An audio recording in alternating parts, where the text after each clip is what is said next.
क्या है ये बसंत? बीच महीने भी 1,16,000 का ओवर टाइम दे दिया तुमने। सर ओवर टाइम बनता है तो देना पड़ता है।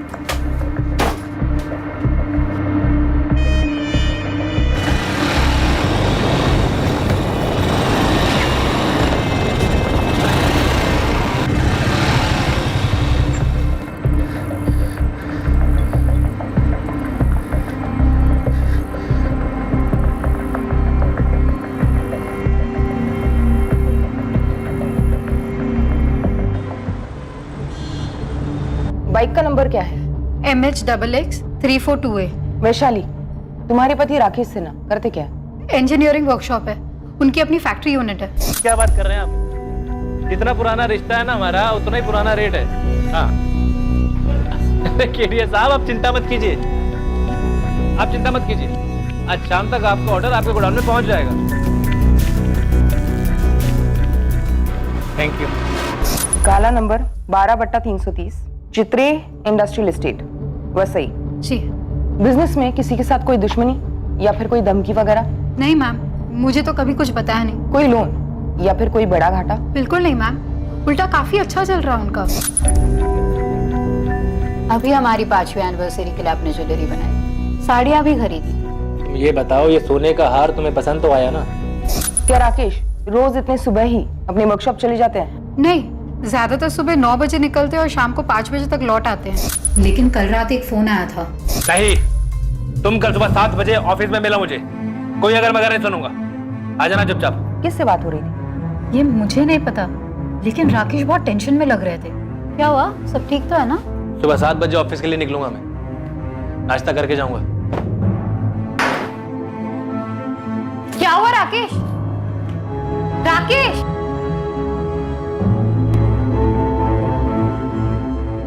हेलो बॉबी, राकेश कहाँ है?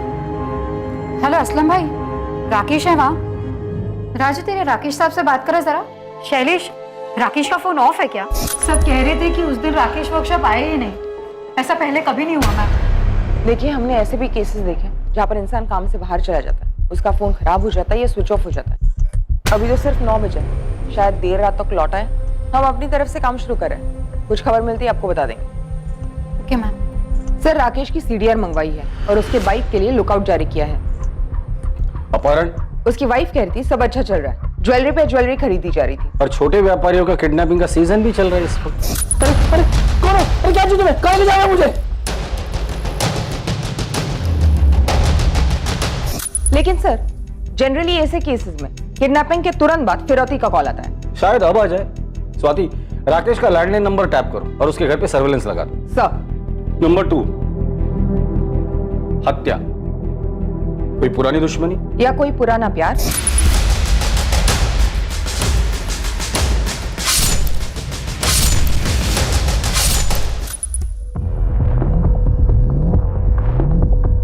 फरार? जर जोरू जमीन का कोई मसला होगा, शायद ये किसी से भाग रहा हो या इसी ने किसी को मार डाला हो और फिर फरार हो गया हो। देखो, किसी भी सूरत में मुझे कॉल मत करना। हाँ हाँ, अब तुम निकलो वरना गाड़ी छूट जाएगी। हो सकता है वाइफ भी राकेश के भागने में शामिल हो और हमारे सामने एक्टिंग कर रही हो। इस वैशाली की भी हिस्ट्री निकालो। आत्महत्या? लेकिन सर, कोई हिंट नहीं छोड़ा है, ना कोई मैसेज और ना ही कोई लेटर। शायद जोश में आकर एकदम से कर बैठा हो।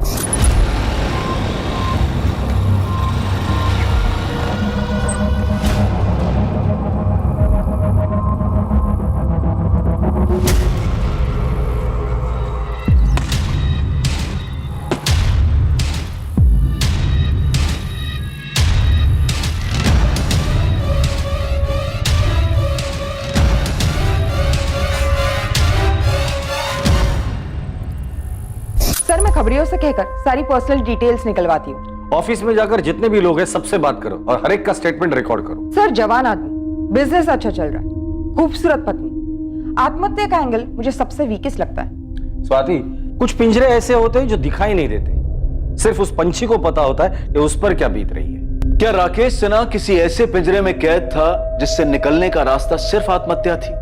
और क्या सिर्फ राकेश पिंजरे में कैद था या और भी लोग थे जो अपने अपने पिंजरों में तड़प रहे थे?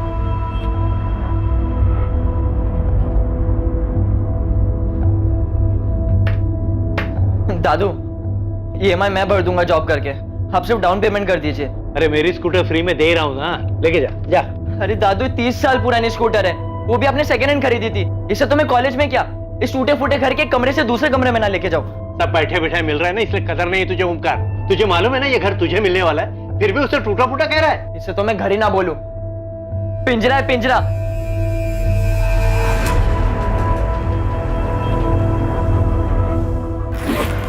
लेकिन सुमित, बिना नौकरी में मुंबई में क्या करोगे?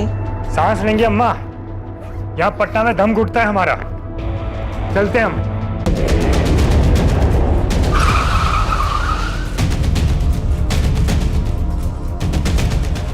मैडम मैं राकेश सिन्हा का मैनेजर हूँ। मैम मेरा नाम बॉबी पिंटू है।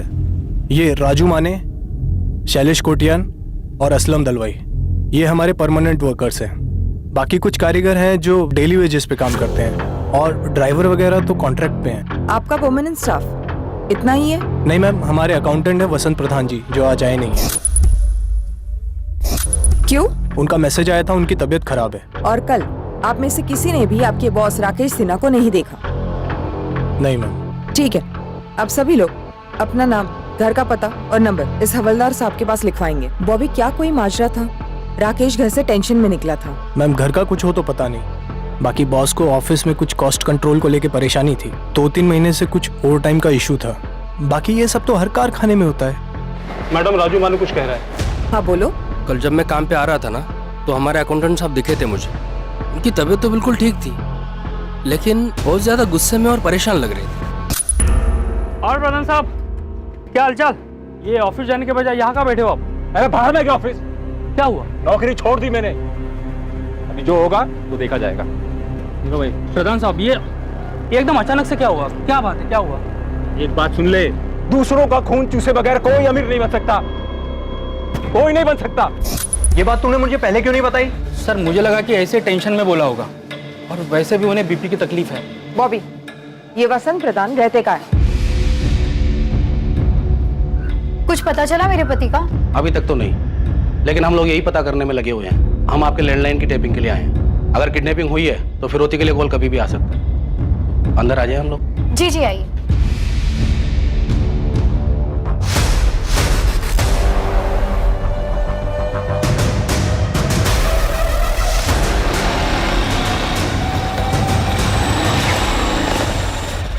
वसंत प्रधान, तुमने राजू से राकेश सिन्हा के यहाँ की नौकरी छोड़ने की बात की थी? हाँ बोला था, राजू से बोला था, और ये सच भी है। मैंने नौकरी छोड़ भी दी। कब और क्यों? परसों रात को मेरी तबीयत सच में डाउन थी, बीपी आई था, तो रात को राकेश सर का फोन आया था। राकेश सर, मैं कल छुट्टी लेना चाहता हूँ, मेरी तबीयत ठीक नहीं है। नहीं, तुम कल सुबह 7 बजे ऑफिस में मिला मुझे, आ जाना चुपचाप। सर मैं दूसरे दिन यानी कल सुबह 6:55 को ही मैं जब ऑफिस पहुंचा, राकेश सर पहले ही आ चुके थे, और मुझे पहले से मालूम था कि उन्हें किस बात का गुस्सा था। कितना कट मिलता है तुझे? क्या कह रहे हैं सर आप? डरो मत, तुमने मुझसे इंक्रीमेंट मांगा था, मैंने कहा था दिवाली तक रुक जाओ बस, लेकिन नहीं, ऐसे पैसे कमाओगे तुम? कोई वर्कर आधा घंटा एक्स्ट्रा काम करता है तो उसकी आधी शिफ्ट का ओवर टाइम लगा दोगे? कितना कट मिलता है तुम्हें ओवर टाइम का आधा? अरे सर, अगर मैं चोरी चपाटी घपलेबाजी करता ना, तो आज आपके जैसा ऐसा फैक्ट्री का मालिक बन गया होता। मतलब क्या तेरा? मैं फ्रॉड करता हूँ? अरे खून चूसते हो तुम गरीबों का। अकाउंट संभालता है ना तू, खुद ही अपना हिसाब क्लियर कर, कल से आने की जरूरत नहीं। आउट। हाँ ठीक है, जा रहा हूँ। वैसे भी मैं नहीं आने वाला था राकेश सिन्हा। आउट। अरे जा रहा हूँ। क्या किया राकेश के साथ? मैं राकेश के साथ क्या करूंगा, और उसके साथ कुछ हुआ नहीं है। साले ने मार्केट से बिजनेस के नाम पे पैसा उठाया होगा, खर्च दिया होगा कहीं, या कहीं लगा दिया होगा, और अब फरार हो गया।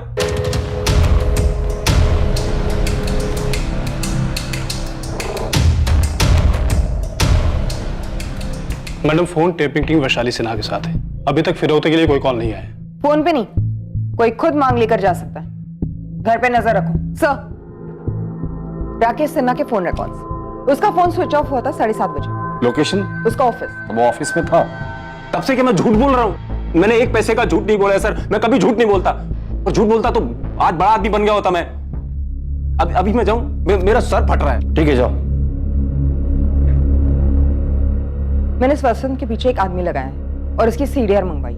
स्वाति, इस राकेश के बाकी 4 एम्प्लॉय, राजू माने, शैलेश कोटियन, असलम दलवाई और मैनेजर बॉबी पिंटू, इन्होंने जो स्टेटमेंट दिया था वो वेरीफाई किया? जी सर, लेकिन शक करने लायक कुछ नहीं निकला।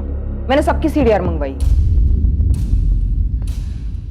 अकाउंटेंट वसंत प्रधान को लगता है कि लेनदारों से बचने के लिए ये राकेश भाग गया होगा। सर ऐसा भी क्या लोन जिसके लिए वो अपनी फैक्ट्री, वाइफ, घर सब छोड़कर भाग जाएगा? लोन नहीं तो लव अफेयर होगा, और लव में वैसे भी लॉजिक की कोई गुंजाइश होती कहां है। प्यार में तो लोग भागते हैं, भगाते हैं, मरते हैं, मार देते हैं, फिर उसी को प्यार भी कहते हैं।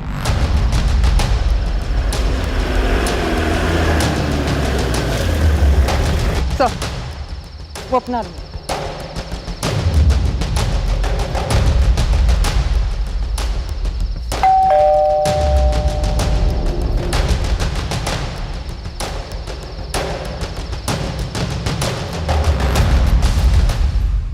अफेयर मेरे हस्बैंड का? तुम्हें कभी शक हुआ था? वो वैसे है ही नहीं, बस अपना काम और घर। इनफैक्ट हमारे रिश्ते में भी सब कुछ ठीक था। शादी को कितने साल हो गए? जी ये 6ठा साल है। आप मुंबई से ही हो? नहीं, हम असल में पटना से हैं। मुंबई कब आए थे? बस 1 ही साल हुआ है। पटना में क्या बिजनेस था? यही सेम बिजनेस था। तो फिर पटना क्यों छोड़ा? मैडम राकेश हमेशा से मुंबई आना चाहते थे, उनके बड़े अरमान थे। वहाँ शादी से पहले राकेश की कोई गर्लफ्रेंड थी?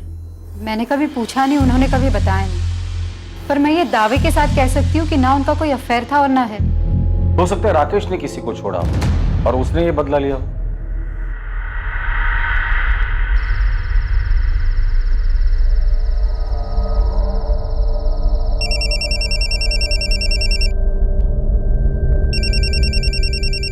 उठाए मैडम और उसे बातों में लगा के रखिए। हेलो, सुमित बोल रहा हूँ। कौन सुमित? कौन हो आप और मेरे पति कहाँ हैं? Hello hello,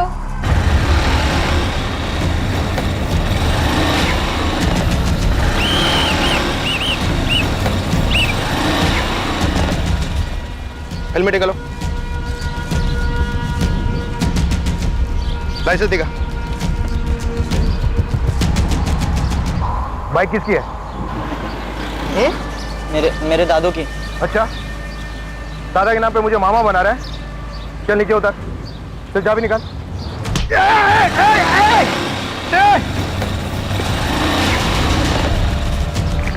control room, red alert वाली motor bike number MS XX 342 है, थाने गुरुजी रोड की तरफ गई है।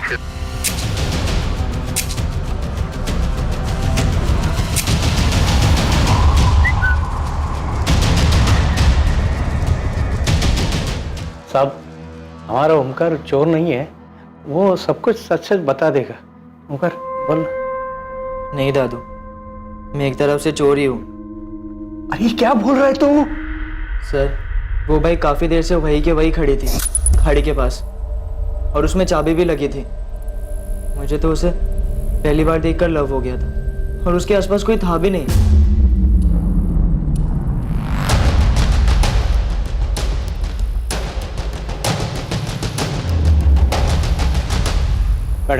मैडम मेरे पोते को माफ कर दीजिए, मेरा और कोई सहारा नहीं है। एक्चुअली मैम, मैं 2-3 दिन चलाकर यही छोड़ने वाला था, वापस रख तो नहीं सकता था ma'am. Ma'am please, sorry.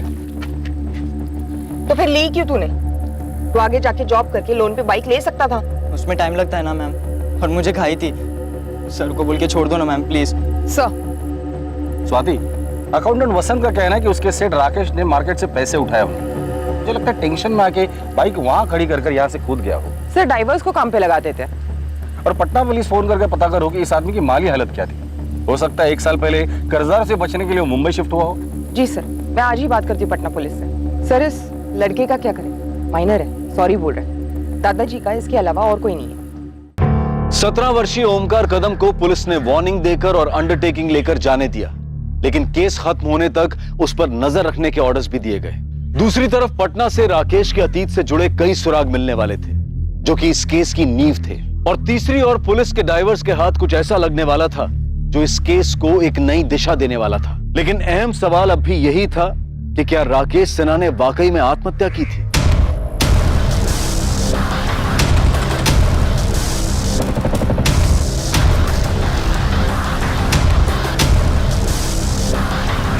Sir helmet मिला है और बैग मिला, उस बैग के अंदर मोबाइल। सर लास्ट बैग होगी, हो सकता है किसी किनारे पर मिल जाए। मुंबई, पालघर और कोकण कोस्टल पुलिस को इन्फॉर्म करो और वैशाली सिन्हा को बुलाकर इन चीजों की शिनाख्त करवा लो।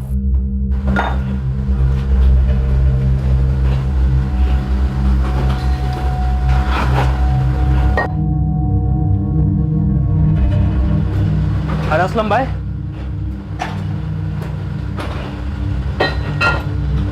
क्या हुआ असलम भाई?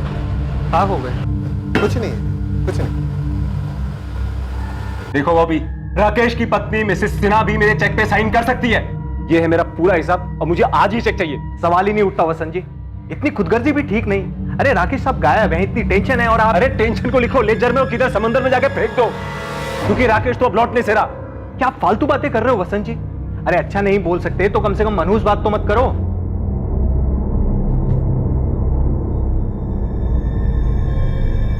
क्या हुआ, कुछ कहना चाहता है ओमकार? मैं तेरे बाप का भी बाप हूं, मुझे मालूम है तू कुछ कहना चाहता है, कुछ छुपा रहा है मुझसे। पुलिस ने बड़ी मुश्किल से माफी दी, बोल क्या बात है? मैं जरा बाहर घूमने जा रहा हूँ, स्कूटर ले जाऊं? हाँ ले जा। देखो ओमकार, तूने गलती की, उसकी माफी भी मिल गई, लेकिन जिंदगी भर ऐसा कोई काम नहीं करना जिसकी वजह से तेरे मरे हुए माँ बाप को ठेस पहुंचे और मेरी सारी मेहनत जाया हो जाए।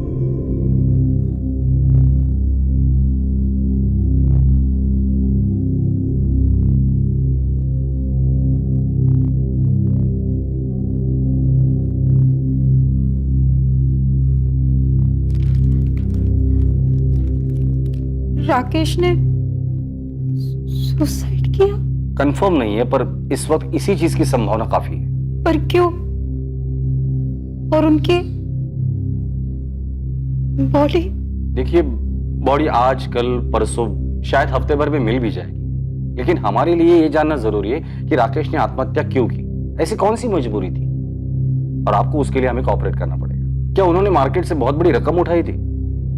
ऐसा कुछ नहीं था सर, मैं आपको बता चुकी हूँ, सब सही चल रहा था और अब ये सब। आप श्योर हैं ये सब सामान आपके पति राकेश का ही है?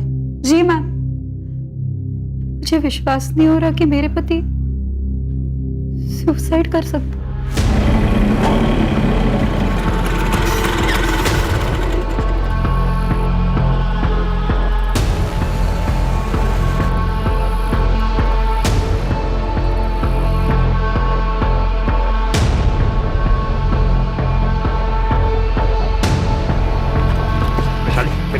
मेरी बात सुनो, मेरी बात सुनो वैशाली, तुम मेरी बात सुनो पहले, मेरी बात सुनो वैशाली।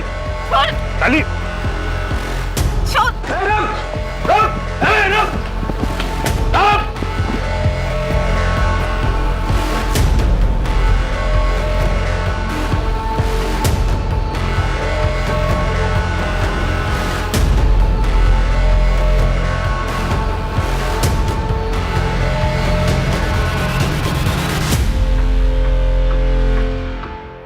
मैनेजर बॉबी, वर्कर्स राजू, शैलेश और असलम और अकाउंटेंट वसंत, सबके सीडीआर आ गए, स्कैन किए गए, लेकिन शक करने लायक कुछ नहीं निकला। पटना पुलिस का क्या कहना है? सर, उन्होंने राकेश के पटना वाले बैंक से बात की है। बैंक स्टेटमेंट से पता चला है कि मुंबई आने से पहले राकेश का बैंक बैलेंस और इन्वेस्टमेंट काफी अच्छे थे, प्रॉपर्टी है, भारी इंश्योरेंस पॉलिसी है, और तो और जितने क्लाइंट्स उसके पटना में थे, जितनी कमाई थी, उसके आधे भी मुंबई में नहीं थे। कोई पर्सनल इशू तो होगा ही होगा। वहां की खबरों का क्या रिपोर्ट है? अपने माँ बाप का इकलौता बेटा था राकेश।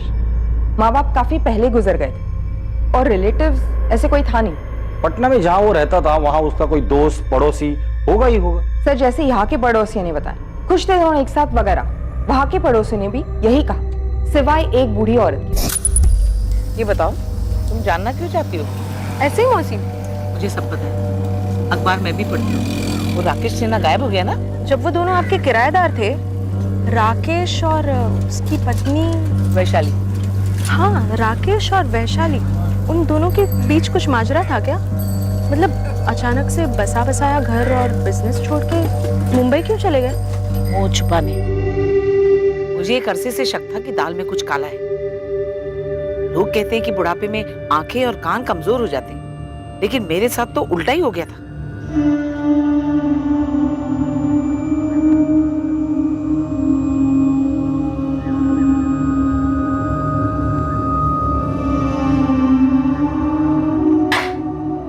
नमस्ते काकी। जीते रहो बेटा। किराया देने आया था। आओ अंदर आओ। लीजिए काकी, गिन लीजिए। काकी, आपसे एक बात करनी थी मुझे। हमें भी तुमसे एक बात करनी है, लेकिन पहले तुम बोलो। खुद का मकान बनाना चाहता हूँ। सोचा एक बार आपसे पूछ लेता हूँ, क्या आप अपना मकान हमें बेचेंगी? बेटा तुम मेरा मकान खरीदना चाहते हो, लेकिन तुम्हारा घर बिक चुका है। क्या? तुम्हारे घर में आग लगी हुई है, पहले जाके उसे बुझाओ। मैं जानती हूँ कि तुम्हें सब कुछ पता है, लेकिन तुम चुप हो। मैं भी सब कुछ जानती हूँ, लेकिन तुम्हारी भलाई के लिए मैं भी चुप हूँ। लेकिन जानते हो, जब ये सारी बात मोहल्ले में लोगों को पता चलेगी तो क्या होगा? उस लड़के का तो कुछ नहीं जाएगा, वो तो भाग जाएगा, लेकिन मुंह तुम्हारा काला होगा।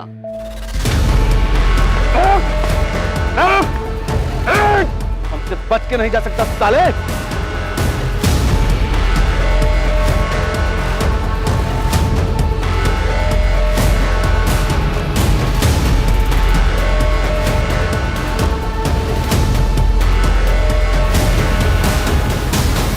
सर मैंने नहीं मारा राकेश भाई को। कैसे मारा और लाश कहाँ ठिकाने लगा दी? अरे सर मैं कह रहा हूँ मैंने नहीं मारा राकेश भाई को। ये तुम्हारे अकेले का काम तो हो नहीं सकता सुमित। किसने साथ दिया था तुम्हारा? फैक्ट्री से कोई था या पेशेवर हत्यारा था? सर मेरा यकीन कीजिए, मैं आपको कह रहा हूँ मैंने नहीं मारा राकेश भाई। कैसे मारा और क्यों मारा वो बता।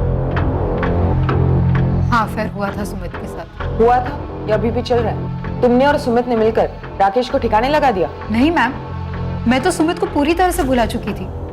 पटना में बैठे मैं विशाली को बुला नहीं पा रहा था, दम घुट रहा था मेरा। ऐसा लग रहा था जैसे किसी ने मुझे पिंजरे में बंद कर दिया। मिले कैसे थे उससे और राकेश को कैसे जाना? मैं वो पटना वाली फैक्ट्री में उनका असिस्टेंट था। प्रणाम भाभी। तो भैया ने फाइल मंगाई है इनकम टैक्स पर।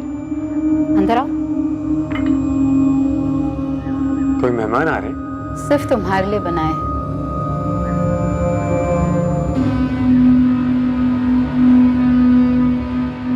हमारे बीच में पहले दिन से एक आकर्षण था। मेरे साथ भाग चलोगे? कहाँ? जॉगिंग? आजाद करो मुझे इस पिंजरे से। कौन सा पिंजरा? अरे सब कुछ तो है तुम्हारे पास। सब कुछ होकर भी मेरे पास कुछ नहीं था, पर मुझे पता था कि सुमित ये बात कभी नहीं समझेगा। वो अफेयर बस जरूरत से निकली, मेरी ये गलती थी। ऐसे क्या जरूरत आ पड़ी कि तुमने अफेयर किया? क्या था ये पिंजरा?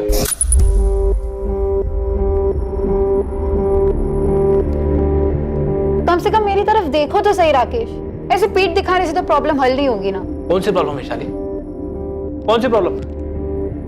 यही कि मैं तुमसे दिल से प्यार करता हूँ, दिन रात हमारे भविष्य के लिए मेहनत करता रहता हूँ। विशाली ठीक है ना, बच्चा नहीं हो रहा है तो 1-2 साल में हो जाएगा। बात सिर्फ बच्चा होने ना होने की नहीं है, वो अलग मसला है। मसला है इस बेडरूम का, जो तुम्हारी और मेरी दोनों की खुशी के लिए बना है। 4 साल से कह रही हो राकेश, डॉक्टर के पास चलते बात करते हैं किसी से। विशाली तुम्हें क्या बात करनी है किसी डॉक्टर से? क्या कहना है किसी को? यही कि हम दोनों के बीच में संबंध बेहतर कैसे कर सकते हैं, कैसे खुश रह सकते हैं, एक दूसरे को सैटिस्फाई कैसे कर सकते हैं। विशाली मैं सेटिस्फाई हूँ, तुम्हें क्या चाहिए मुझे समझ में नहीं आ रहा है। तुम हमारी प्राइवेट जिंदगी की दुनिया में नुमाइश क्यों करना चाहती हो? कौन सी प्राइवेट जिंदगी?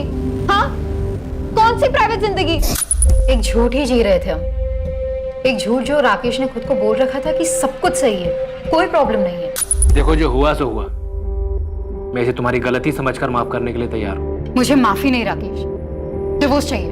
मैंने मुंबई में सारी सेटिंग कर ली है, अगले हफ्ते मुंबई निकल रहे हैं हम। मुझे मुंबई नहीं जाना, वहाँ कौन है हमारा? तभी तो मुंबई जा रहे हैं, क्योंकि वहाँ हमारा कोई नहीं है, वहाँ हमारे बारे में किसी को कुछ पता नहीं होगा। लेकिन हमें तो पता होगा हमारे बारे में, उसे खुद से कब तक छुपाते रहेंगे राकेश? क्रेडिट कार्ड है तुम्हारे पास, जितनी भी शॉपिंग करनी है दिल खोल के कर लो, जिससे भी मिलना है एक आखिरी बार मिलो। और मैं वो आखिरी बार भी सुमित से नहीं मिली, और अब राकेश गायब क्या हो गई ये सुमित अचानक से पूरे 1 साल बाद यहाँ धमक गया है। वैशाली ने बोला था मुझसे कि राकेश भाई हमारे बारे में सब कुछ जानते हैं, लेकिन उन्होंने कभी सामने से मुझे कुछ नहीं पूछा और ना ही नौकरी से निकाला। मुझे थोड़ा बुरा भी लगता था, लेकिन अफेयर जारी रखा। मेरी तरफ से तो कभी खत्म ही नहीं हुआ था सर, लेकिन वैशाली ने उसके बाद मुझे कभी कांटेक्ट नहीं किया। उसके बावजूद तुम यहाँ मुंबई में आ गए और फिर दोनों ने मिलकर राकेश को मार डाला। नहीं सर, बिल्कुल नहीं। जब मैंने अखबार में पढ़ा कि राकेश भाई गायब हो गए हैं, शायद सुसाइड हुआ हो, मर्डर हुआ, मुझे लगा मुझे विशाली के साथ होना चाहिए, शायद फिर से हमारा रिश्ता जुड़ जाए। मैम ऐसा कुछ था ही नहीं हमारे बीच, बस 4-6 दफा फिजिकल संबंध हुए थे। मेरी गलती थी, मैंने डिवोर्स मांगा, राकेश ने दिया नहीं। मैंने समझौता कर लिया था अपने तकदीर के साथ, कबूल कर लिया था कि मुझे शायद इस जिंदगी में वो शारीरिक सुख नसीब नहीं होगा, वैशाली, क्या तुम्हें ऐसे लगता है कि तुम्हारे सुमित वाले अफेयर की वजह से राकेश को अपनी कमियों का ज्यादा एहसास हुआ हो और उसने आत्महत्या कर ली हो? अगर ऐसा होता तो वो कभी तो जताते, कुछ तो बोलते, पर ऐसा कभी नहीं हुआ और वो आत्महत्या करने वाले आदमी नहीं है। तो फिर सुमित ने राकेश का कत्ल कर दिया हो? माना मैं उसके लिए यहाँ चला आया, उसे कभी बुला नहीं पाया, लेकिन मैं इतना गया गुजरा इंसान भी नहीं हूँ कि किसी का कत्ल करने का सोचूं। सर, राकेश भाई के गायब होने में मेरा कोई हाथ नहीं है। तुम्हारा हाथ है या और हाथों ने तुम्हारा हाथ बटाया था, ये तो बहुत जल्द पता चल ही जाएगा सुमित।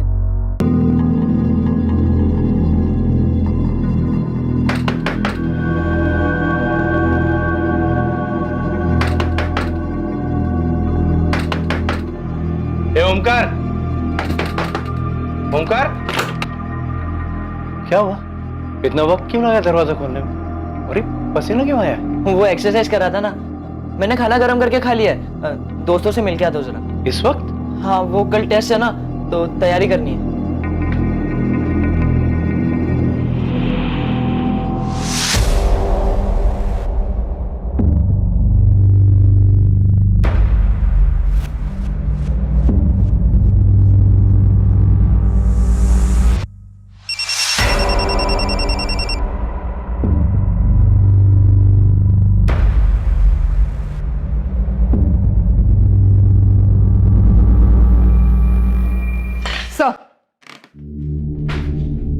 मैंने पटना पुलिस से कंफर्म किया, सुमित 4 अक्टूबर को पटना में ही था। एक्चुअली स्वाति, मुझे तुम्हारे लॉजिक में दम लगता है। भले इस राकेश ने सुमित और वैशाली के अफेयर को माफ करने की बात की हो, लेकिन ये राकेश अंदर ही अंदर घुट रहा होगा, अपने सेक्सुअल प्रॉब्लम को लेकर डिप्रेस हुआ हो और कूद गया हो।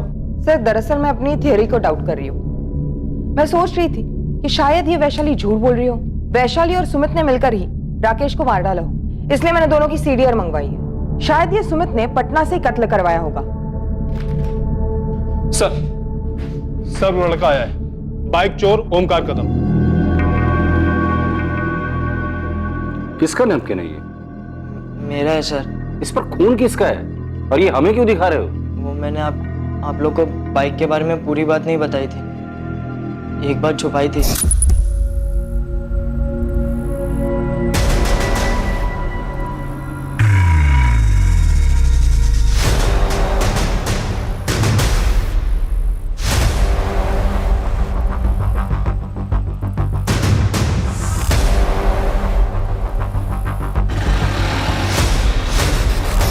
इतनी इंपॉर्टेंट बात तुमने हमसे छुपाई क्यों?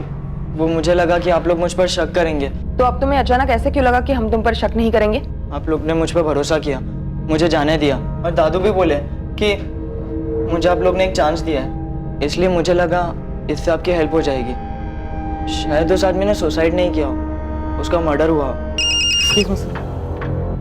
हेलो, हाँ कामरे, तुरंत सर्च पार्टी भेजो। ओमकार, तुम जरा बाहर बैठो। जी सर, राकेश का लोडर असलम दलवाई आज दिन भर से घर से नहीं निकला, और जब नजर रखने वाले बंदे दरवाजा तोड़कर अंदर गए तो घर पे कोई नहीं था और पीछे की खिड़की खुली थी।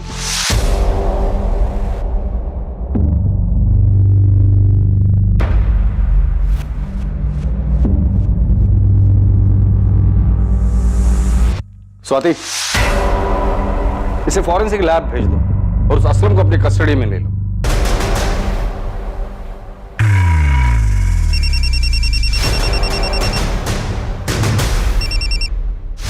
क्या है वसंत जी? अरे मुझे मेरे पैसे कम मिल रहे हैं। ये लगभग साबित हो चुका था कि राकेश सिन्हा का कत्ल किया गया था, लेकिन ये कत्ल किया क्यों गया, इसके पीछे का मकसद क्या था, इसके पीछे आखिर था कौन? इन सवालों के जवाब मिलने अभी बाकी थे।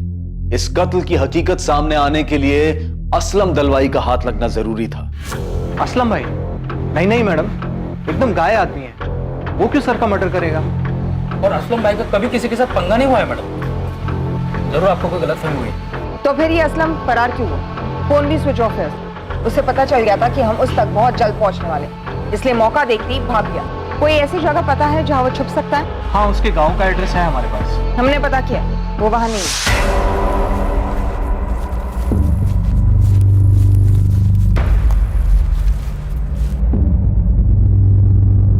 सर, इस सुमित और वैशाली के बीच पूरे 1 साल कोई कांटेक्ट नहीं रहा, सिवाय 3 दिन पहले जब सुमित ने वैशाली को कॉल करना शुरू किया, जो कि उसने कबूल किया। दोनों की कॉल लिस्ट में ऐसा कोई नंबर भी नहीं जिससे उन पर शक जाए। लेकिन एक गौर करने वाली बात है, हाल ही में अकाउंटेंट वसंत प्रधान की तरफ से वैशाली को कई कॉल्स किए गए। मेरी मेहनत की कमाई है सर, और मुझे इस वक्त उसकी सख्त जरूरत है। मैंने बॉबी को बोला था कि वैशाली ऑथराइज है मेरे चेक को साइन करने के लिए, लेकिन बॉबी ने बोला पहले राकेश को मिल जाने दो। अरे मेरे को मेरे पैसे की अभी जरूरत है, इसलिए मैं लगातार वैशाली को फोन कर रहा था। बोलिए क्या गुनाह किया मैंने? अकाउंटेंट वसंत प्रधान के खिलाफ कोई ठोस सबूत नहीं था, लेकिन यह भी सच था कि 4 अक्टूबर की सुबह सिर्फ एक वही था जिसने राकेश को ऑफिस में देखा था, जिसके बाद राकेश गायब हुआ। पर क्या सच में वसंत ही था जिसने आखिर में राकेश को फैक्ट्री में देखा था? आखिरकार पुलिस को एक ब्रेक थ्रू मिला। अब असलम भी पकड़ा गया था। उससे पुलिस को आगे की एक स्ट्रॉन्ग लीड मिली। केस क्लोज होने वाला था। मुजरिम तक पहुंच पक्की होती गई। इस जुर्म का अतीत से रिश्ता जरूर था, एक आदत से, एक फितरत से, जो बदलने का नाम नहीं ले रही थी। असलम, अब तू खुद बोलेगा या खातिरदारी करी थी? मैंने कुछ नहीं किया। मैंने तो छुप क्यों रहा था तू? मैं डर गया था। मुझे सच में नहीं पता कि उस सुबह कुछ ऐसा होने वाला था। अभी हमारी 5वीं एनिवर्सरी के लिए आपने ज्वेलरी बनाई थी, साड़ियाँ भी खरीदी। तुम ये बताओ, ये सोने का हार तुम्हें पसंद तो आया ना? सच कहूँ तो नहीं राकेश, मुझे ये सोने का हार नहीं पहनना। मुझे बस इस सोने के पिंजरे से आजाद होना है। फिर से बोल रही हूँ राकेश, मुझे डिवोर्स चाहिए। पिछले साल जब तुमने सुमित के साथ अफेयर किया था तब भी तुमने डाइवोर्स की रट लगा रखी थी। इस बार फिर से अफेयर शुरू किया? नहीं राकेश, मैं तो उसके कांटेक्ट में भी नहीं हूँ। मैं सुमित की बात नहीं कर रहा हूँ वैशाली। इस बार मैंने खुद अपनी आंखों से देखा।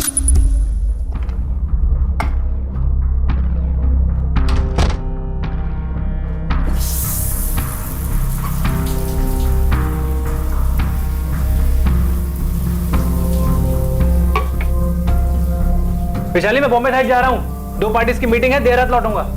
ठीक है।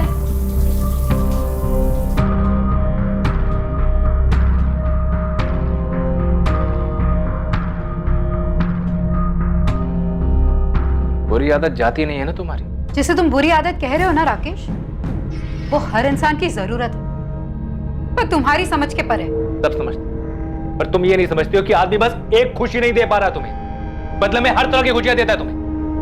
तुम्हारे नाम की एफडी, जमीन, कंपनी में पार्टनरशिप, हर तरफ तुम्हारा नाम लिखवाता हूं मैं। साड़ियां लेके देता हूं, जेवर लेके देता हूं, सब तो लेके देता हूं तुम्हें, लेकिन नहीं, तुम्हें तो बस जानवर की तरह बिस्तर। एक बात बताओ, अगर तुम्हें भूख लगी हो और मैं तुम्हारे लिए गाना गाऊं तो, या घर सजाओ तो, या खुद सज सज कर तुम्हारे पैर दबाओ तो, इससे तुम्हारी पेट की भूख मिटेगी? विशाली, दुनिया में से कई जोड़े हैं जो बिना एक दूसरे के साथ शारीरिक संबंध बनाए खुश रहते हैं। वो लाखों जोड़ों ने आके तुम्हें खुद बताया, तुम गए थे उनके बेडरूम्स में देखने? विशाली, मैं दूसरी बार भी तुम्हें माफ करने की। प्लीज प्लीज, माफी शब्द का इस्तेमाल भी मत करना तुम। और एक बात और सुन लो, ये जो बार बार तुम जेवर साड़ी की बातें करते हो ना, इससे मुझे घिन आती है। इसलिए नहीं कि तुम इन सबसे मेरी बेडरूम की नाखुशी को खरीदना चाहते हो, बल्कि इसलिए क्योंकि ये अपने आप में भद्दे है, मेरी पसंद के नहीं है, जरा भी नहीं। तुम सब कुछ सिर्फ और सिर्फ अपनी पसंद से लाते हो। कभी मेरी पसंद नापसंद जाने की कोशिश की तुमने? बस अपने लोगों में अपना नाम रोशन करवाना चाहते हो। समाज में भले ही लोग तुम्हें किसी हीरो का खिताब देते होंगे, लेकिन मेरे लिए तुम सिर्फ एक जीरो हो। मैं तुम्हारे नाम के आगे से सारे जीरो काट देता हूं। एक तमड़ी भी नहीं दूंगा तुम्हें। इंश्योरेंस से लेकर प्रॉपर्टी से लेकर हर जगह से तुम्हारा नाम मिटा देता हूं। फिर तलाक दूंगा तुम्हें, उसके बाद ये वीडियो ऑनलाइन डाल दूंगा ताकि हर कोई इसका मजा ले पाए। तुम्हारे माँ बाबा, भाई बहन सब, और तुम्हारे प्रेमी की पत्नी और सबकी फैमिली, सबके सब। कुछ दिनों तक राकेश और वैशाली के बीच भारी तनाव रहा। नहीं, तुम कल सुबह 7 बजे ऑफिस में मिलो मुझे। कोई अगर वगैरह नहीं सुनूंगा। क्या हुआ, सब ठीक तो है ना? सुबह 7 बजे ऑफिस के लिए निकलूंगा मैं। और आखिरकार वो दिन आ ही गया जब इस साजिश को अंजाम दिया जाने वाला था।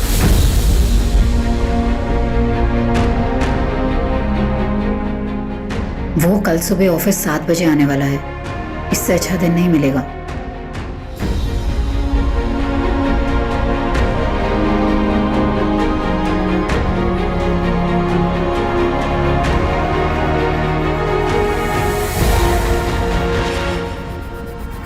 निकल गया।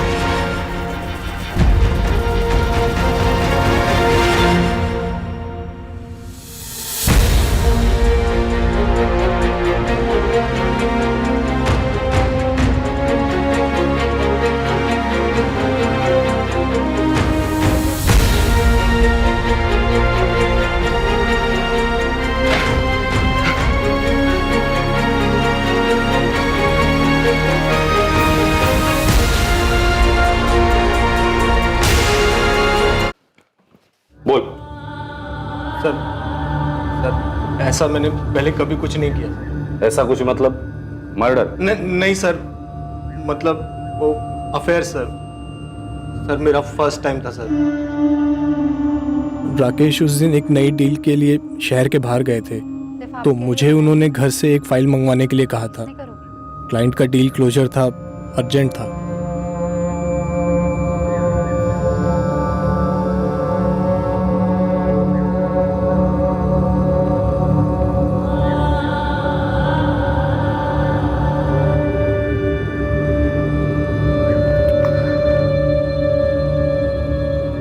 उसे पता चल गया बॉबी।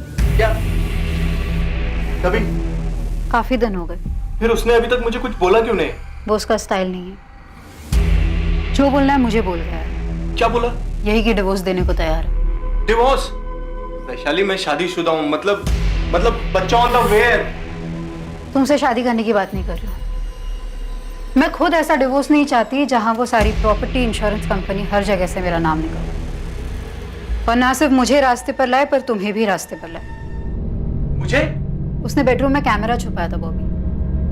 कह रहा है वायरल कर देगा। तुम्हारी शक्ल, मेरी शक्ल, सब कुछ काफी साफ नजर आ रहा है। अब कुछ नहीं, बस राकेश को मार डालना होगा। क्यों जोक कर रही हो वैशाली? सीरियसली बोलो ना, क्या करना है? मैं मेरी जिंदगी के बारे में कभी जोक नहीं करती बॉबी। हम उसे मार डालेंगे। कंपनी की 50% पार्टनरशिप तुम्हें दूंगी, और हमारी बेडरूम की पार्टनरशिप जारी रहेगी जब तक दोनों में से कोई बोर ना हो जाए। ये घर, पटना वाला घर, इंश्योरेंस का पैसा और बैंक में जो कुछ भी है सब कुछ तुम्हें मिलेगा ना? अब आए ना लाइन पर। सारे पैसों का 20% तुम्हें दूं। अब बोलो कब और कैसे करना? आज दुनिया से भी जाएगा, सब कुछ तैयार है। हम लोग फोन या एसएमएस पर कभी बात नहीं करते थे, सिर्फ सोशल नेटवर्क पर या मैसेंजर पर, इसलिए आप लोगों की नज़र में कभी नहीं आए। मुझे या वैशाली को पता नहीं था कि राकेश ने अकाउंटेंट वसंत जी को ही बुलाया था मीटिंग के लिए। मेरा प्लान यही था कि उस मीटिंग से पहले ही राकेश को ख़त्म कर दूं, लेकिन वसंत जी जल्दी ही पहुंच गए।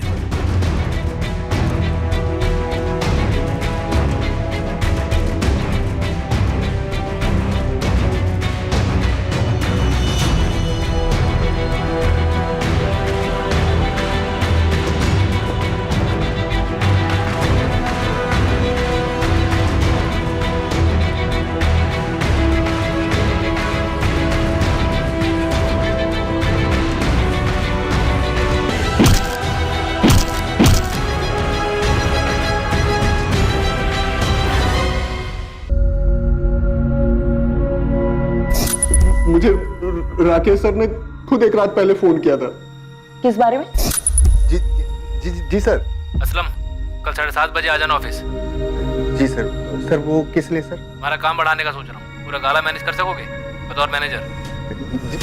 जी सर, आराम से सर। इसलिए गया था मैं वहां, कितने अरमान लेकर, और क्या देखता हूं, और क्या किया मैंने? इतना बड़ा गुनाह। सुन, मुझे नहीं सुनना, साहब ने तुझे यहाँ क्यों बुलाया? इस कांड के बारे में किसी से चू मत करना। अगर तूने इसके बारे में किसी को बताया ना, तो गांव में तेरे बीवी बच्चे, तेरे परिवार को काट देंगे। पुलिस भी शामिल है इसमें। मुझे बस घर जाने दीजिए। मैं यही कहूंगा कि मैं जल्दी आया ही नहीं। वो तो पुलिस वालों को बताना ही होगा। और तू इस वक्त एक काम कर, मेरे साथ ऊपर सेप्टिक टैंक पर चल। राकेश सर की बॉडी को ठिकाने लगाना है और एक खून भी साफ करना है। देख, ये कांड शांत होने तक किसी को कुछ नहीं पता, ठीक है? जैसे ये कांड शांत हो जाएगा ना, मैं तेरे को मैनेजर बनाऊंगा, पक्का। चला।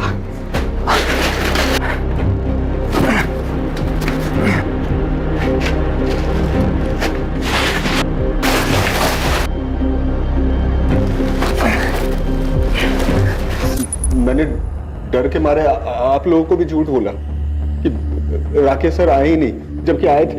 तो बॉबी ने उन्हें मार भी दिया। बॉबी, लाश अब भी वही है सेप्टिक टैंक में?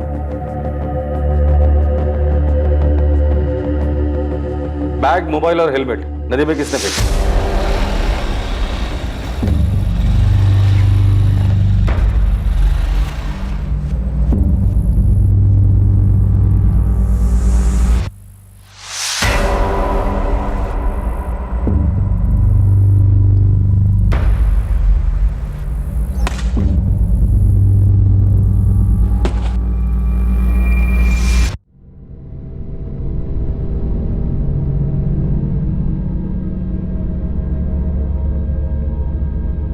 बॉबी पिंटो और वैशाली सिन्हा पर हत्या करने और असलम दलवाई पर हत्या में षड्यंत्र करने के आरोप लगे। उनके खिलाफ चार्जशीट फाइल हो चुकी। एक बंधन से मुक्त होने के लिए हत्या का सहारा लेने वाली वैशाली सिन्हा अब अपने जुर्म के पिंजरे में हमेशा के लिए कैद होकर रह गई। फोरेंसिक रिपोर्ट से प्रूव हो गया ओमकार के नैपकिन पर मिले खून के ट्रेसेस वाकई में राकेश के ही थे। फोरेंसिक ये भी साबित कर पाई कि बाइक पर भी वही ट्रेसेस हैं और साथ ही बॉबी की उंगलियों के निशान भी मैच कर लिए गए। इस केस में सभी शामिल लोग, पीड़ित, आरोपी, संदिग्धों ने अपने आप को एक पिंजरे में जकड़ा हुआ पाया, पर यह पिंजरा हकीकत नहीं थी। सच तो यह था कि यह पिंजरा दरअसल इन्हीं सब का एक मानसिक दृष्टिकोण था, एक सोच थी जिसे वो बदल नहीं पाए, उसके शिकंजे से निकल नहीं पाए। आरोपी वैशाली की शारीरिक संतुष्टि की याचना बिल्कुल जायज शिकायत थी।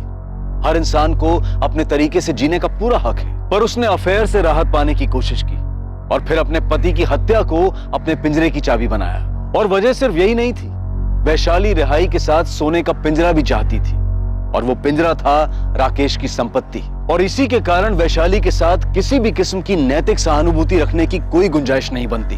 दूसरी तरफ राकेश ने खुद अपने आप को एक झूठ के पिंजरे में कैद किया हुआ था। सच जानते हुए भी वो इस भ्रम में जीना चाहता था कि दुनिया की हर खुशी पैसे से खरीदी जा सकती है। उसने अपनी पत्नी की जरूरतों को नजरअंदाज करके और फिर उसे ब्लैकमेल करके एक ऐसा रास्ता अपनाया जहां हर कदम पर जुर्म का साया दस्तक दे रहा था। सही समय पर सही कदम उठाने से इन सब की जिंदगी इस तरह उलझने से बच सकती थी, कई जानें बच सकती थी, जिंदगियां पिंजरों की कैद से रिहा हो सकती थी। और ऐसा होना तभी संभव है जब इंसान अपनी सोच, अपने दृष्टिकोण को बदले, खुद इस पिंजरे से बाहर निकलने की कोशिश करे, क्योंकि इस पिंजरे की चाबी हर इंसान के अपने हाथ में ही होती है। अब मैं अनूप सोनी आपसे विदा लेता हूं, फिर मुलाकात होगी एक और नए केस के साथ।